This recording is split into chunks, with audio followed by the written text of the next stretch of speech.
Okay, so today I want to talk to you about the different types of unavailable partners. Always be what you think it is, and how you can know if you know which type you're caught up in. And my name is Jo, if you don't know me, from LoveShift.Live.com. I want to, as someone who has had the pattern of being caught up in unavailable partners and the kind of conversations I've listened into on my friends and had with my friends when I was in my 20s and in my 30s, I can tell you that in our minds, it was always clear cut. There were the baddies and they were the goodies, and we were the goodies because we were the available ones, and the unavailable partners were the bad ones. And we had all kinds of names for the unavailable partners. And as I grew into making a change in my life and working on it, I discovered that there were so many aspects that I had gotten wrong about understanding what an unavailable partner is. And what I've done is I've kind of classified it into 4 different types of unavailable partners. And there's many ways to look at it, but for simplicity's sake, I'm gonna take you through the 4 different types. And the first type is what we classically would call the toxic partner, toxic relationship, or the narcissist. And if you look on Facebook, you'll see lots of conversations about how sensitive people, empaths, are attracted to narcissists, people who are more loving, people who are who are kinder, more generous, and how they tend to be attracted to narcissists to take advantage of them. So I'm gonna speak first to that category. And I've got some notes here to make sure that I don't forget anything. So the first category, which is that relationship that you need to get out of as fast as possible. And I know you don't always know if you're in this relationship or not, but sometimes it's really clear. Firstly is if you're in an abusive relationship. So if someone is physically abusing you, that person is not available. They're not available to love you because they are caught up in their own vicious cycle of acting out their pain, their rage, or their power, their desire to dominate and have power over you. That person is not available. They're not going to be available tomorrow. So someone who's really abusive, someone who's very deceitful, and then someone who is married. Now I'm putting the category of someone who's married here. That doesn't mean that they're a narcissist. It doesn't mean that they're a sociopath. It doesn't mean that they're trying to dominate you or hurt you. It does mean, though, they are not available. Not under any circumstances are they available. And no matter how many stories you may be spinning yourself about how they could one day become available, they are not available.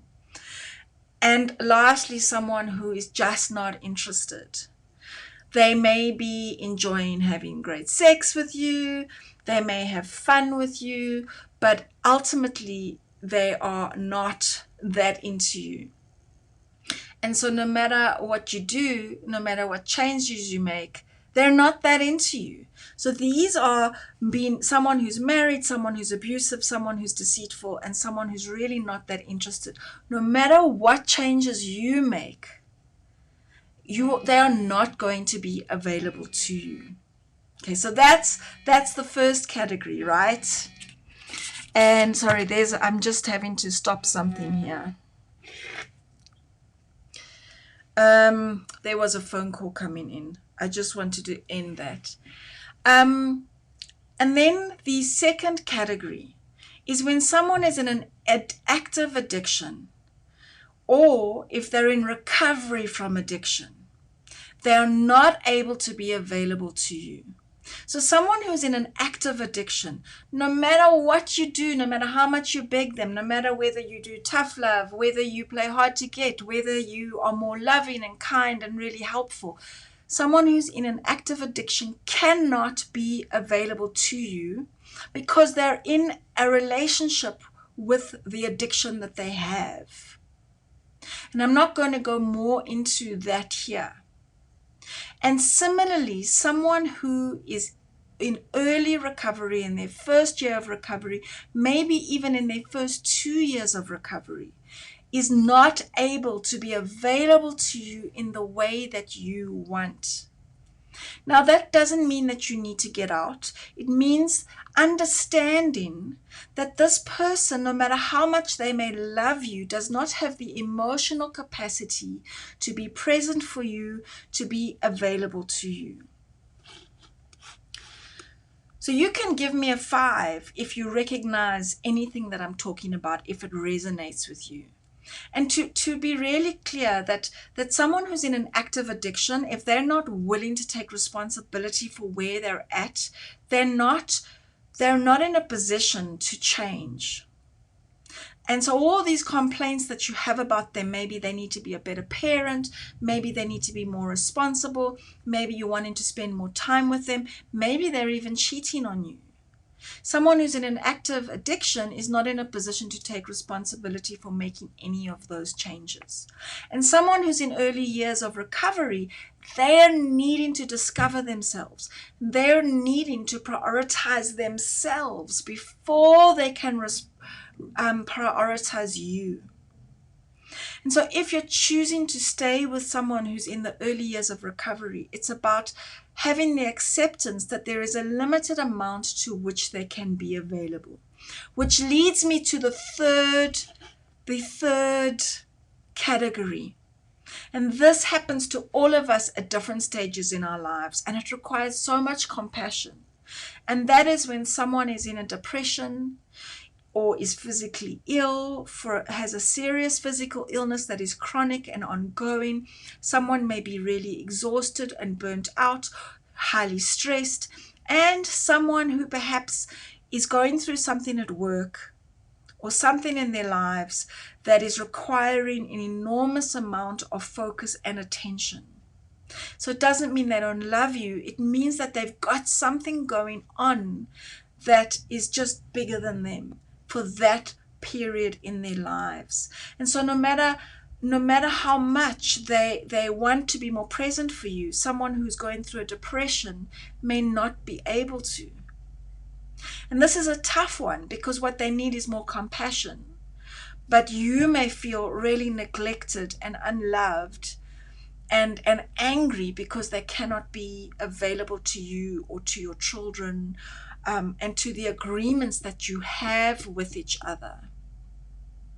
So I'm not going today into what you need to do about it. I just want you to understand the different types of unavailability and why that person may not be unavailable. And if that person is getting help, it really is a different story to when someone is not getting help. So those are the first 3 categories that are harder and more complicated to deal with. And then there is when you and that person are caught up in a reactive cycle. And the way that this looks, and you can ask yourself some questions, is that you feel more insecure. And so in your insecurity, you work really hard to give, to be needed, to do things for them, to please them. But somehow it never seems to be enough. And they're distant, they're private, they don't respond as you'd like them to your initiating time together. And the more you seem to push for that time with them, the more distant and unavailable they seem to come. And if you're the unavailable partner, for you, the way that may feel is that what you do is never enough. So when you do open up and share, it's not enough for this person. This person still wants more. When you do make time for them, it's still not enough for them. It feels like they're still asking more and more of you, and they're constantly wanting to talk about the relationship and their feelings. So sometimes what happens is that The unavailable partner is not in any of those categories. It's not because they're deceitful. It's not because they're a narcissist. It's not because they're mean. It's not because they're using you. It's not because they have an active addiction, or they're in early recovery. And it's not because they're depressed or struggling with life. But the two of you are caught up in a pattern where one person is chasing and the other person is distancing. And the more they distance, and the more that person distances, the more you chase. So it becomes this vicious cycle. And in order to break the pattern, one of you has to change the game. So the person who's over available, who's always looking for the more, needs to learn to just sit back and breathe and sit in space and in the distance and in the quiet and in the stillness and in the trust of what this relationship is. And the person who is the distancing one needs to be able to learn to sit in the space of intimacy and closeness and initiate more and open up more and share more feelings and talk about the relationship a little bit more. And so both of you are needing to lean into each other's needs, which is so tough, because in leaning to each other's needs, you are not getting your own need met. But here's what happens when you do that, is that when you can lean into your partner's need, it allows them the space to feel what they need to feel in order to give you what you need. So these are the 4 categories of unavailable partners. And sometimes it's hard to know, like, am I with someone where I should really get out? Or am I with someone that if I make changes, I will see a change? And that's what we do in the Dare to Love Club, is we work through all the different types of patterns there are around an unavailable partner. And in the Love Dare Club, I go into, like, here's the different patterns. Here's what the roots of these patterns are. This is what it looks like. This is what the beliefs look like. This is what the fears look like.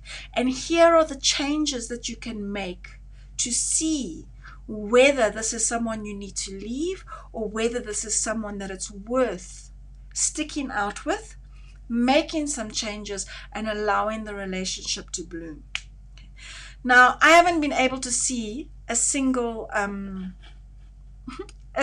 comment, so I don't know if you've left any comments or not. I'm going to have to figure out with my the software I'm using why I can't see any comments. So I'll come in afterwards and respond to you if you have commented. Otherwise, please feel free, if you're keen, to come in and join the Love Dare Club. And here's how you find it. You can go to bit.ly, notice the full stop between the bit and the ly, and Love Dare Club. And we would love to welcome you to the Love Dare Club, where we can work, really show you how to break the patterns in your relationships that you are stuck with. My name is Jo from LoveShift.Live. Thank you for joining me today, and I will see you for the next one.